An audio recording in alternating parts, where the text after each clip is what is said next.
ಕೂಡ ನೋಡಬಾರ್ದು ಅವ್ರನ್ನ, ಶಾಲೆಗೆ ಹೋಗೋ ಮಕ್ಕಳು ನೋಡಬಾರ್ದು ಅವ್ರನ್ನ. ಆ ಮಕ್ಕಳು ಆದರ್ಶ ಆಗ್ತಾರೆ, ಅವರು ಆದರ್ಶ ಆಗೋರು ನೋಡಬಾರ್ದು, ಅವರು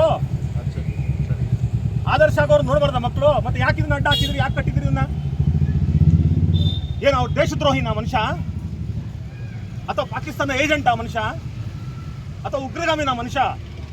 ಮಕ್ಕಳು ನೋಡ್ಬಿಟ್ರೆ ಹಾಳಾಗ್ಬಿಡ್ತಾರೆ ಅಂತ ಹೇಳೋದಕ್ಕೆ ಮಕ್ಕಳು ನೋಡಬಾರ್ದಂತ ಅಡ್ಡ ಹಾಕಿದ್ರ. ಇದು ಇದು ಇದು ದೇಶದ್ರೋಹದ ಪ್ರಕರಣ ಅಲ್ವಾ ಇದು?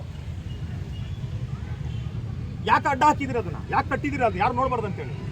ಸೊ ಹಾಗಾಗಿ ನಾವು ದಯಮಾಡಿ ನಿಮಗೆ ನಾವು ಕಂಪ್ಲೇಂಟ್ ಕೊಡ್ತಾ ಇದೀವಿ, ರಿಟರ್ನ್ ನಿಮ್ಗೆ ಕಂಪ್ಲೇಂಟ್ ಕೊಡ್ತೀವಿ. ಯಾರು ಅದನ್ನು ಮುಚ್ಚಿದ್ದಾರೆ, ಯಾರು ಅಡ್ಡ ಹಾಕಿದ್ರೆ ಅವ್ರ ಮೇಲೆ PO ಆ್ಯಕ್ಟ್ ಆಗಲೇಬೇಕು. ಅವ್ರು ನಾನ್ ಶೆಡ್ಯೂಲ್ ಕಾಸ್ಟ್ ಆದರೆ PO ಆ್ಯಕ್ಟ್ ಆಗಬೇಕು. ಅದರಲ್ಲಿ ಯಾರಾದ್ರೂ ಶೆಡ್ಯೂಲ್ ಕಾಸ್ಟ್ ಆಗಿದ್ರೆ ಅವ್ರ ಮೇಲೆ ಕ್ರಿಮಿನಲ್ ಕೇಸ್ ದಾಖಲಿಸಬೇಕು.